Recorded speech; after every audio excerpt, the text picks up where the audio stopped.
आज हम लोग डिस्कस करने वाले हैं कि आप मंत्र जाप के प्रभाव को, मंत्र की उस ऊर्जा को जिसको आप रोज संभालते हैं, प्राप्त करने की कोशिश करते हैं मंत्र जप से, उस प्रभाव को किस प्रकार बढ़ाया जाता है। देखिए, मैंने आप लोगों के लिए 10 पॉइंट्स लिख कर रखे हैं ताकि मैं सभी पॉइंट्स को आपको एक एक करके आराम से समझा सकूं, जिसमें से कुछ पॉइंट्स तो ऐसे हैं जिनको आप खुद संभाल सकेंगे और उन गलतियों को अवॉइड करके या कुछ छोटी छोटी चीजों को समझकर आप उस मंत्र की ऊर्जा के प्रभाव को बढ़ा पाओगे।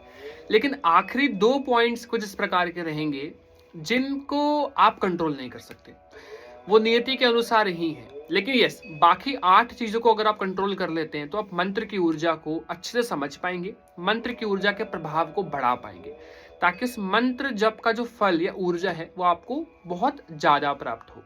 देखिए, होता है क्या है, मंत्र की ओर ज्यादा प्राप्त करने से इतना कुछ नहीं है। हम तो भगवान से भाव से उपासना करते हैं, भगवान का मंत्र जब भाव से करते हैं। लेकिन कहीं ना जब भी हमको एक्सपीरियंसेस होते हैं ना मंत्र से, तो हमको एक मन में ना एक श्योरिटी होती है कि मेरे मंत्र जब मेरे भगवान तक पहुंच रहे हैं और भगवान की कृपा मिल रही है।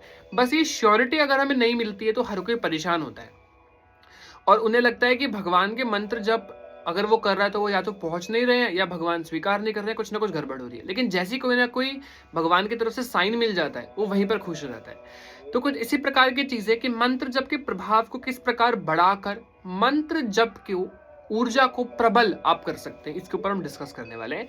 तो एक बहुत प्यारा सा जय माता दी, जय श्री राम आप सभी लोगों को। एंड इस वीडियो में मैं आपको पूरी कोशिश करूंगा कि इस वीडियो में जितनी नॉलेज दे सकूं मंत्र जप के बारे में या उसकी ऊर्जा को लेकर, उतनी में देने का पूरा प्रयास करूंगा। तो मैंने कुछ पॉइंट्स बनाए हैं जिसमें से सबसे पहला पॉइंट हमारा रहेगा मंत्र जप की इंटेंसिटी को बढ़ा देना। देखो, होता क्या है, कई बार बहुत समय से हम एक ही मंत्र रोजाना एक ही क्वांटिटी में कर रहे होते हैं। मैं आपको समझाता हूं। जैसे कि आप अगर तो नोटिस करें तो ये एक शरीर है, ठीक है। ये शरीर जो मैंने यहां पे लिया है, इस शरीर में अगर आप रोजाना एक माला कर रहे हैं, देखो सबसे पहले तो जो एक माला करता है ना, सिर्फ एक माला करता है, आप लगा लो कि मंत्र बहुत छोटा है, अगर ओम नमः शिवाय, तो अगर वो जप रहा है तो उसको हार्डली शुरुआत में तो 10 मिनट आप कह लो, लेकिन जब एक प्रैक्टिस हो जाती है ना तो शायद 5 मिनट भी नहीं लगते हैं। लगभग 2 मिनट के अंदर अंदर वो एक माला एक राउंड कर लेता है। 2 मिनट के अंदर वो कितना ही समय बैठेगा, क्या ही समझ पाएगा, ध्यान भी नहीं लगा पाएगा और ज्यादा कुछ फर्क महसूस नहीं होगा, राइट। तो अगर आप रोजाना सपोज 1 या 5 माला, मैं एक एग्जांपल लेता हूँ कि अगर आप 5 माला करते हैं तो आपको शुरुआत में ना समझ लीजिए इलेक्ट्रिसिटी गिरनी शुरू होगी, बिजली गिरनी शुरू होगी। बिजली यानी कि मैं ऊर्जा को समझाने का प्रयास कर रहा हूँ आपके ऊपर। शुरुआत में तो वो बहुत ही धीमी गिरेगी कि आप महसूस नहीं कर पाओगे, और जब तक थोड़ा बहुत ऑरा नहीं बनता है ना, तब तक हम ऊर्जाओं को महसूस नहीं कर पाते हैं। तो जब थोड़ा बहुत ऑरा बनने जाएगा, लगभग आप लगा लीजिए 5-10 दिन आप नियमित रूप से करेंगे तो जब ऊर्जा गिरेगी तो सपोज आप लगा लीजिए कि ये एनर्जी 10 वॉट के आपके ऊपर गिर रही है। कुछ समय तक आपको करंट महसूस हो रहा है, yes, something is going on, something is happening with my body, so will feel something, कुछ फील हो रहा है, एनर्जी फील हो रही है। अब होगा क्या, जब ये 10 वॉट की एनर्जी 5 दिन 10 दिन गिरेगी तो कुछ समय बाद बॉडी को उसकी आदत हो जाएगी और बॉडी इसको महसूस करना बंद कर देगी। मैंने देखो अभी रिसेंटली भी ना, मैं जब क्लास ले रहा था अपनी मेडिटेशन क्लासेस की, तो मैंने सेम बात बताई कि अगर आपके हाथ में एक फ्रैक्चर है, फ्रैक्चर आपने हाथ में लगाया है, जैसे आपकी कई बार हड्डी टूट जाती है तो कभी लगाओ किसी को, तो आप महसूस करेंगे कि जब वो लगेगा ना तो आपको कुछ डिफरेंट महसूस होगा कि कुछ ना कुछ मेरे हाथ में लग गया है। उसके कुछ हफ्तों बाद, कुछ दिनों बाद आपको वो नॉर्मल लगने लगता है, आप फील नहीं करते कुछ अलग। फिर जब वो उतरेगा फिर आपको फील होगा। इसीलिए ही कुछ समय बाद मंत्र जब उसी नियम से करने से या उसी ही क्वांटिटी में करने से आपको ज्यादा महसूस होना बंद हो जाएगा।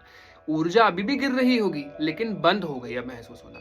तो इस केस में एक मोटिवेशन की कमी आ जाती है ना। अब जो व्यक्ति प्रेम से करता है, जिससे कोई मतलब नहीं है मोटिवेशन से या अनुभवों से, लेकिन भक्त तो निराले निराले हैं, उन्हें चाहिए कि भगवान कुछ ना कुछ अनुभव दो, कुछ ना कुछ तो करो मेरे साथ ताकि मुझे महसूस हो, है ना। होता है, मुझे भी होता है। अब ऐसा नहीं है कि मैं बहुत उच्च कोटि की श्रेणी पर पहुंच गया हूँ, बट हाँ, मुझे भी ऐसा होता है कई बार अनुभव नहीं हो तो भगवान आप अनुभव क्यों नहीं करवा रहे हो, ऐसा क्यों नहीं, वैसा क्यों नहीं कर रहे हो। ये सब हम एक स्टेज आती है, हम सब लोग परेशान हो जाते हैं। तो उस केस में आपको बॉडी में शॉक्स देने हैं। अपनी बॉडी को शॉक कैसे देंगे आप, जैसे कि आप आज आपकी छुट्टी है, आज आपका स्कूल से, कॉलेज से, वर्क से ऑफ है। आज आपने डिसाइड किया कि मैं 1 घंटे तक बैठकर बिना उठे आसन से टाइमर के अनुसार बैठकर जप करूंगा। आज ये टारगेट ले लिया आपने, उसका संकल्प ले लिया कि भगवान कृपा करे, संकल्प लेके आप बैठ गए। नाउ अब आपने हफ्ते में एक दिन शॉक दे दिया बॉडी को, बॉडी में एक्स्ट्रा एनर्जी की बॉडी फील करने लगेगी जल्दी।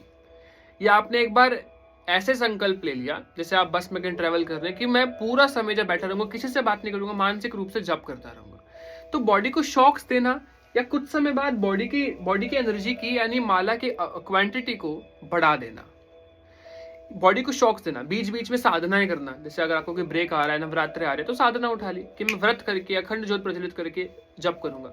तो जब आप इंटेंसिटी बढ़ाते हैं, लेवल बढ़ाते हैं, क्वांटिटी बढ़ाते हैं, तो बॉडी को एक्स्ट्रा करंट मिलता है और बॉडी की एनर्जी बढ़ती है, ऊर्जा का प्रभाव बढ़ता है और आपको ज्यादा चीजें महसूस होती है।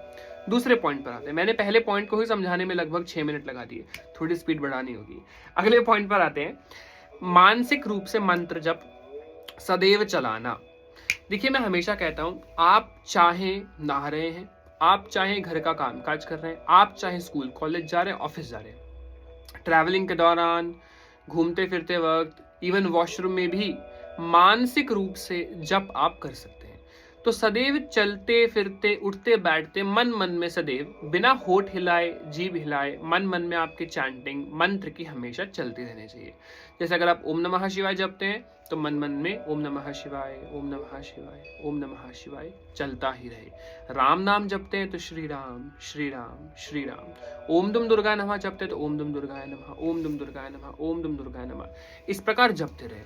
इससे होता क्या है, शरीर में ऊर्जा बढ़ती है, पूरे शरीर में आपकी ऊर्जा का प्रभाव बढ़ता है, ऊर्जा फिल होती है और जल्दी से आपके ऑरा बनते हैं और ऊर्जा का प्रभाव बढ़ता है, भाव बढ़ते हैं। बहुत से बेनिफिट्स हैं मानसिक रूप से जप करने से।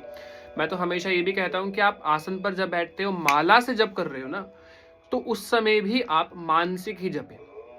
अगला पॉइंट, चॉइस ऑफ माला। यानी कि अगर माला का चॉइस भी गलत है तो भी ऊर्जा पर फर्क पड़ता है। मैं आपको एग्जांपल देता हूं, अगर आप चाहते हैं कि आप श्री कृष्ण भगवान का या श्री हरि विष्णु भगवान का जप करें, इस केस में आपने सोचा आप तुलसी की माला का इस्तेमाल करेंगे, लेकिन आप अनियन गार्लिक खाते हो, आप नॉनवेज खाते हो। इस केस में तुलसी की माला से जप करना आपको लाभ देगा, ऊर्जा का प्रभाव क्या उतना गिरेगा? नहीं गिरेगा, क्योंकि आपने अशुद्ध हाथों से अशुद्ध अवस्था में आप माला को बार बार छू रहे हो। माला की ऊर्जा गड़बड़ होगी और जप का प्रभाव भी गलत पड़ेगा आपके ऊपर। ठीक है, बिना माला के कर रहे होते तो कोई दिक्कत नहीं आती। माला छू दी, पवित्र अपवित्र कर दिया आपने उसको, क्योंकि आपने गलत चीजें ग्रहण करके गलत हाथ लगाए, गंदे हाथ लगाए। इसलिए बिगनर फ्रेंडली कुछ मालाज है, जैसे कि अब कहा जाता है नीम की माला, हल्दी की माला, ये 2 माला ऐसी हैं, और भी कई माला होती है जिनको दोष नहीं लगता ज्यादा। तो बिगनर्स को हमेशा इन मालाओं का इस्तेमाल करना चाहिए। अब यही अगर आप अनियन गार्लिक नहीं खाते हो तो तुलसी की माला आपके लिए बहुत अच्छी है। नॉनवेज तो ऑब्वियसली नहीं खाओगे, अनियन गार्लिक नहीं खाते तो। अब इस केस में आप अनियन गार्लिक खाते हो लेकिन नॉनवेज अल्कोहल नहीं खाते हो, तो आप सफेद चंदन की माला पर कृष्ण जी राम जी का जप कर रहे हो, बहुत अच्छा है। अब आप माँ दुर्गा का मंत्र लाल चंदन पर जपने पर अलग प्रभाव देता है, रुद्राक्ष पर जपने पर अलग प्रभाव देता है। तो अपने मंत्रों के अनुसार मालाओं का सही चयन करें। कई बार जब आप लोग मुझसे अपॉइंटमेंट लेते हो ना, तो मैं हमेशा रेकमेंड करता हूँ कि देवी माँ के मंत्र, खासकर अगर आप ओम दुम दुर्गा नमः जप रहे हैं और आप माँ भगवती को नारायणी स्वरूप से प्रसन्न करना चाहते हैं, तो आपको मैं हमेशा रेकमेंड करता हूँ लाल चंदन, क्योंकि रक्त चंदन की माला पर माँ भगवती दुर्गा का जप का प्रभाव बहुत अच्छा है। और ये मैंने खुद पर्सनली फील किया और खुद पर्सनली लोगों को रेकमेंड भी किया है। आई होप आप इस चीज को समझेंगे कि माला पर भी बहुत ज्यादा प्रभाव निर्भर करता है मंत्र की ऊर्जा का, कि मंत्र की ऊर्जा गड़बड़ रहेगी या अच्छी रहेगी या बढ़ेगी। इस चीज का आप बहुत ध्यान रखिए। अगला पॉइंट हमारा आता है कि आपका संकल्प का क्या कारण है। देखिए ये बात बहुत बहुत डीप आपको समझानी पड़ेगी मुझे। आप इस बात को बहुत ध्यान से समझना कि आप संकल्प लेते हैं, कई बार क्या होता है कि आप उद्देश्य के लिए संकल्प लेते हैं कि मेरे इस जप के फलस्वरूप भगवान जी आप मेरे इस कार्य को पूर्ण करें। उस केस में उस ऊर्जा का फ्लो उतना नहीं गिरेगा जिस केस में गिरता कि जब भक्त मांगता कि भगवान आप मुझे भक्ति प्रदान करें, मुझे प्रेम दें, बस मुझे आपकी प्राप्ति करनी है। इन दोनों में अंतर है। तो आपकी मांग पर भी कि आप क्या मांगते हैं, इस पर भी निर्भर करता है कि आप के ऊपर किस प्रभाव की ऊर्जा या किस एनर्जी का फ्लो ज़्यादा हो गया था। लेकिन ना मैं आपको एक बहुत छोटी सी बात बताता हूँ, ये भावना शुरुआत में नहीं आती है। अभी रिसेंटली मैंने अपॉइंटमेंट लिया एक भैया का, वो मेरे मेडिटेशन प्लान में है, तो मैं उनसे वीडियो कॉल पे ही बात कर रहा था। तो भैया ने मुझे बताया कि भैया एक चीज़ तो बहुत अच्छी हुई कि मैं जुड़ा तो दिव्य दृष्टि प्राप्ति के लिए था, लेकिन आज मैंने उन्हें ये बताया था, मैं आपको बताता हूँ पूरी बात। मैंने उन्हें बताया था कि भैया आपकी कुंडलिनी ऑलमोस्ट आगे चक्र पे आ गई है और आई होप आपको कुछ विजुअल्स वगैरह कुछ दिखना शुरू होगा। तो भैया ने कहा कि हाँ, मुझे महसूस हो रहा है और बहुत सी चीज़ें महसूस होने लग गई है पहले से। तो उन्होंने कहा कि भैया ये बात तो माननी पड़ेगी, इस चीज़ में मेरे बहुत बदलाव आया है कि मैं जुड़ा तो दिव्य दृष्टि के कारण से था, लेकिन जब करते करते मेरे अंदर ऐसी भावना आ गई कि मुझे सिर्फ भगवान की प्राप्ति करनी है। और ये भगवान की प्राप्ति का जब मेरे मन में उद्देश्य या मेरे मन में प्रेरणा आई या मेरे मन में भाव आए, उस वक्त से मेरी दिव्य दृष्टि जागृत होना शुरू हुई है। कितना प्यारी बात और कितनी इजी भाषा में उन्होंने समझा दी। आप समझ रहे, बहुत ज्यादा गुण और बहुत डीप बात है ये। तो कई लोग, जब मैं दिव्य दृष्टि के बारे में ज्ञान दे रहा हूं ना, तो एक क्वेश्चन करते हैं कि भैया क्यों हम सिर्फ भाव रख के क्यों नहीं करेंगे।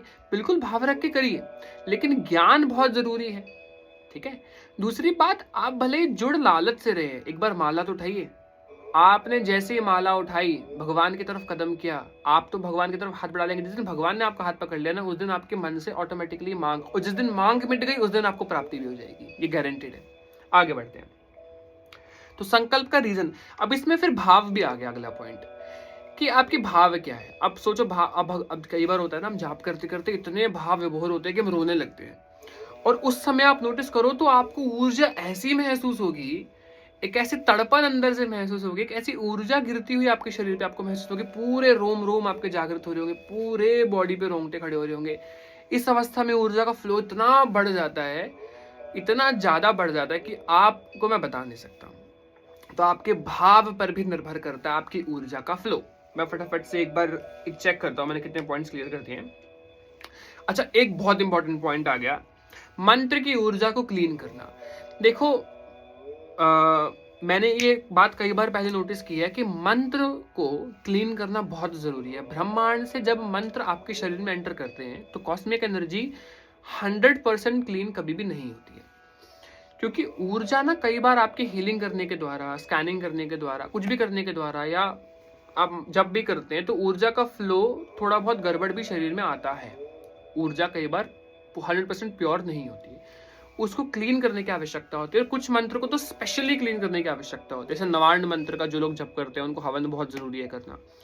अब इस केस में किया क्या जाए, इस केस में आपको छोटा सा हवन करना चाहिए। अब जो हवन नहीं कर सकते मैं उनका ही बता दूंगा। तो क्या करना है आपको सबसे पहले तो एक हवन कुंड लेना है, छोटा सा हवन कुंड ले लीजिए, बीच में एक उपला रख दीजिए। उपला को कहते हैं काउडंग केक, ठीक है। इसको आप इसके ऊपर कपूर रख के जला दीजिए, और आसपास थोड़ी सी लकड़ी, हवन सामग्री की जो समधी आती है, लकड़ी आती है, वो रखकर आप घी डाल दीजिए और अग्नि को प्रज्वलित होने दीजिए।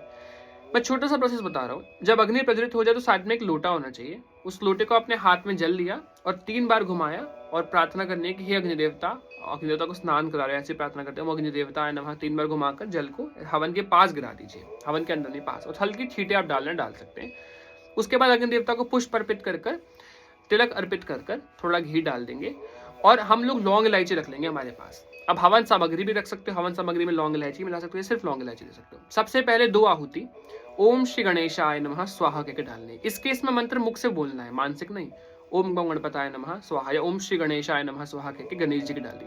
अब जो मंत्र आपने जपे हैं, जितने भी मंत्र जपे हैं, जो सबसे पुराना मंत्र उसके सबसे पहले, जैसे ओम नमः शिवाय आपने सबसे पहले जपा है, तो ओम नमः शिवाय की 5, 11 या कम से कम 2 या ज्यादा से ज्यादा 108 आहुति डाल सकते हो, और भी डाल सकते हो, या 5 आहुति, 11 आहुति, 21 आहुति, 51 आहुति, 51, 101 या 108 या 100 आहुति भी आप डाल सकते हैं। कम से कम 2 डाल सकते हैं।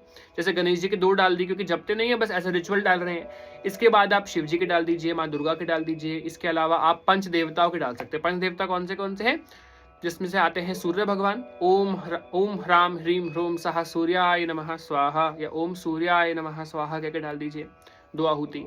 इसके बाद श्री हरि विष्णु भगवान जी, ओम नमो भगवते वासुदेवाय नमः स्वाहा, विष्णु जी की डाल दीजिए, जितनी डालनी है आपको। तीसरे भगवान कौन से आए? शिव जी। ओम नमः शिवाय स्वाहा आप ऑलरेडी डाल चुके हैं तो बहुत बढ़िया। इसके बाद माँ भगवती दुर्गा, अब ओम दुम दुर्गा नमः जप है तो इसकी, या ओम ऐम ह्रीम क्लीम चामुंडाय विच्चे जप है तो ये, या ओम क्रीम कालिकाय नमः जप है तो ये, या तीनों की थोड़ी थोड़ी डाल दीजिए अगर आपने जपे हैं तो। इसके पश्चात आते हैं गणेश भगवान जी की, तो हम डाल चुके हैं ना। गणेश भगवान जी हो गए, सूर्य भगवान जी हो गए, श्री हरि विष्णु जी हो गए, शिव जी हो गए और माँ दुर्गा हो गई। पंच देवताओं की आहुति रहता है कि डालनी चाहिए आपको। इसके अलावा जो आपने जपे उनके तो आप डाल ही दीजिए। अंत में आप चाहें तो पूर्ण आहुति जरूर डालिएगा। पूर्ण आहुति में क्या करना होता है, सूखा नारियल आता है, सूखे नारियल को लीजिए और सूखे नारियल को आप, किसी मेल ही होता है जो उसको ऊपर से ऐसे काट देगा, स्लाइस कर देगा तो कैप अलग होगी, उसके अंदर हवन सामग्री पूरी भर दीजिए, बताशे लौंग इलायची पंचमेवा डाल दीजिए। उसके बाद उसको पैक करके बांध दीजिए और खड़े होकर ओम पूर्णाहुति नमः कह के स्वाहा कह के रख दीजिए। पूर्णाहुति डालने के बाद बचा हुआ सारा घी खड़े होने के बाद पूरा धार से गिराते हुए सर के ऊपर लेके जाना होता है और नीचे बैठ जाना होता है। अब क्षमा मांग ले, कोई भूल चुक गए तो क्षमा करें। तो आवाहनम न जानामि विसर्जनम पूजाम चैव न जानामि क्षम्यताम परमेश्वरी मंत्रहीनम क्रियाहीनम भक्तिहीनम सुरेश्वरी यत पूजितन मया देवी परिपूर्णा तदस्तु मे। या आप माफी मांग सकते हैं कि हे भगवान मुझसे कोई भूल चुक गई तो क्षमा करना। ऐसी प्रार्थना कर कर आप क्षमा मांगे, नतमस्तक हुए हवन के आगे और हवन को शांत करें। हवन को शांत करने के लिए हाथ में जल लिया जाता है। प्रार्थना की जाती है कि सभी देवी देवता आहुति भोग ग्रहण करने के बाद अपने अपने स्थान पर जा सकते हैं। मेरे घर के देवी देवता, मेरे इष्ट, मेरे भगवान सदैव मेरे साथ रहें और मेरी सिद्धियां मेरे मोक्ष में बाधा ना बने, अपितु मुझे मोक्ष का रास्ता दिखाए। ऐसी प्रार्थना करके जल गिरा कर थोड़ी छींटे आपके हवन में डाल दी जाती है। हवन पूर्ण होता है। फिर हवन की 3 परिक्रमा कर कर आप महाकाली, महालक्ष्मी, महासरस्वती को प्रणाम कर कर हवन पूर्ण करके माफी मांगकर जा सकते हैं। जब आप आहुति डालते हैं ना तो उस अग्नि पर भोग डालने के वजह से, अग्नि सबसे पवित्र है, अग्नि पॉल्यूट नहीं हो सकती कभी। जल पॉल्यूशन हो जाएगा, एयर पॉल्यूशन सुना है, लेकिन पंच तत्वों में अग्नि पॉल्यूशन आप नहीं सुनेंगे। फायर पॉल्यूट नहीं होती कभी भी।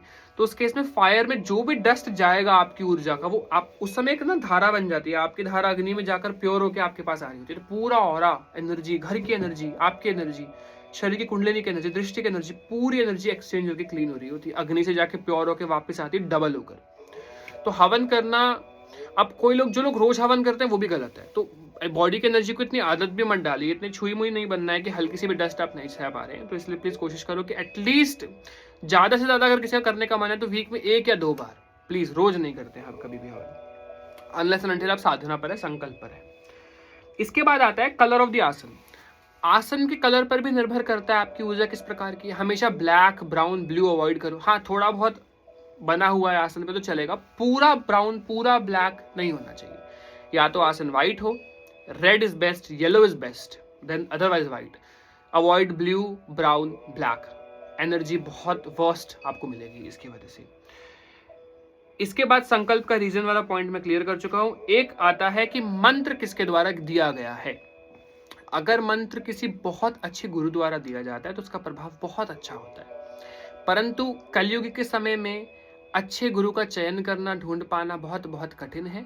इसके लिए ज़्यादा बेटर यही रहता है आप खुद से लें, क्योंकि अगर गलत गुरु द्वारा मंत्र आप लेते हैं तो मंत्र की ऊर्जा बहुत अच्छी प्राप्त होगी, क्योंकि अगर आपने भाव से लिया है तो आप भगवान की प्राप्ति कर लेंगे। लेकिन अगर गुरु में कोई भी दोष हुआ तो गुरु आपका संपर्क उस मंत्र से तोड़ सकता है, क्योंकि वो आपने उसके कुंडलिनी के पौधे में अपना, उसके पेड़ में अपने टहनी उगाई है, तो उस पेड़ की टहनी को वो काट कर आपको सदा के लिए अलग कर सकता है। तो अगर गुरु का चयन गलत हुआ तो डगमगा जाओगे, लेकिन अगर गुरु प्रबल हुआ तो आप बहुत जल्दी तर जाओगे और बहुत जल्दी भगवान की प्राप्ति कर लोगे। तो एक फायदा भी मिलता है। अदरवाइज शिव जी को गुरु बनाइए। मैं तो कहता हूँ संकल्प लो, शिव जी का दिया जला के, शिव जी मैं आपको गुरु बनाता हूँ, क्योंकि देवों के देव महादेव शिव भगवान, भले आपकी इष्ट नारायण हो, लेकिन गुरु रूप, गुरु तत्व है ही शिव। और वैसे भी शिव जी के हृदय में नारायण, नारायण के हृदय में शिव। तो शिव जी को गुरु बनाइए, सबसे बेस्ट ऑप्शन रहता है। ओम नमः शिवाय सबसे इजी मंत्र है। गुरु मंत्र के रूप से आप मांगे उनसे कि शिव जी आपको गुरु मानता हूँ और आपके बीज मंत्र, षडाक्षरी मंत्र को मैं अपना बीज मंत्र, आपका गुरु मंत्र मानता हूँ। ऐसी प्रार्थना कर आप जप करिए। शिव जी को गुरु कैसे बनाए, आई विल ट्राई कि मैं वीडियो बनाऊं, अदरवाइज मैंने बनाई है। और हवन को डिटेल में वीडियो बना चुका हूँ, डिस्क्रिप्शन पे लिंक डाल दूंगा मैं आप लोगों के लिए। इसके बाद अगला पॉइंट, भाव में क्लियर कर चुका हूँ, मंत्र मानसिक जाप में क्लियर कर चुका हूँ। एक पॉइंट आ रहा है लास्ट, जो मैंने कहा था कि आप नहीं बदल सकते हैं। इसमें पहला फैक्टर एज, आपकी उम्र पर भी किस प्रकार की ऊर्जा गिरेगी निर्भर करता है। शरीर जितना बूढ़ा है उतनी ऊर्जा कम, शरीर जितना यंग है उतनी ऊर्जा ज्यादा। इस बात का ध्यान रखिएगा। कारण स्वाभाविक है, आप जानते होंगे। अगला आता है कर्म। अगर आपके पूर्व जन्म के बहुत सारे बैगेजेस हैं तो सबसे पहले आपके मंत्र जप का प्रभाव आधा ही मिलेगा आपको, और आधा जाएगा पूर्व जन्म। आधा भी नहीं, शायद लगभग 65 to 75% जाता है पूर्व जन्मों के कर्म कटने में सबसे पहले। इसीलिए शुरुआती दिनों में अनुभव नहीं होते और मंत्र जप करने से सब उल्टा पुल्टा होने लगता है कि कर्मों का फल आने लगता है। भगवान कहते हैं कि सबसे पहले दिक्कतें जो हैं सब झेल ले जल्दी जल्दी जल्दी, ताकि जब कृपा करनी शुरू करूं तो किसी प्रकार की प्रॉब्लम ना आए। तो ये एज का फैक्टर, कर्म का फैक्टर जरूर आपको परेशानी दे सकता है। इसके अलावा बाकी सभी पॉइंट्स अगर आप अच्छे से फॉलो करेंगे, लगभग आप अपने मंत्र की ऊर्जा को परफेक्ट कर देंगे। आई होप कि मैं आपको कहीं ना कहीं कुछ कुछ चीज़ों में अच्छे से समझा पाया हूँ। बाकी मेरी टीम से आप कांटेक्ट कर सकते हैं जो लोग करना चाहते हैं। मेरा नंबर ऑलरेडी आप लोगों को मिल गया है और आप मेरे चैनल पे हर जगह डला हुआ है, विच इज़ 9319556338। हाथ जोड़ के एक रिक्वेस्ट है आप सभी से कि ये नंबर जो है ना, ये नंबर जो है ये मेरी टीम का है और ये कॉलिंग अलाउड नहीं है, व्हाट्सएप नंबर है। अच्छा, एक बात मुझे आपसे करनी थी, तो मैं वो बात भी कर लेता हूँ साथ साथ। अगर आप नोटिस करें ना, तो जितने लोग मेरे चैनल में पहले से जुड़े हैं मेरे से, चाहे वो मेडिटेशन क्लासेस में जुड़े हों चाहे नॉर्मली जुड़े हों, उन्होंने नोटिस किया होगा कि जब से हम सभी में ज़्यादातर भावना नारायण जी के प्रति, श्री राम जी के प्रति बढ़ रही है। मुझे बहुत लोगों ने बात बताई, स्वाभाविकता मुझ में तो बढ़ ही रही है, लेकिन जितने लोग माँ से भी जुड़े हैं, माँ वैष्णो देवी से या माँ आदिशक्ति मेडिटेशन केंद्र की टीम में हैं, उनसे जुड़े हुए हैं, चाहे आप चैनल ही देखते हो, चाहे मुझसे कभी आपने बात की हो या कभी आपने देखा हो, वीडियोस देखते हो, या मेरे मेडिटेशन कोर्स क्लासेस में भी हो, तो जैसा भी है जुड़े हो मतलब मुझसे, तो कहीं ना कहीं आप सब नोटिस करोगे कि राम जी की एक भावना आपके अंदर जागृत है।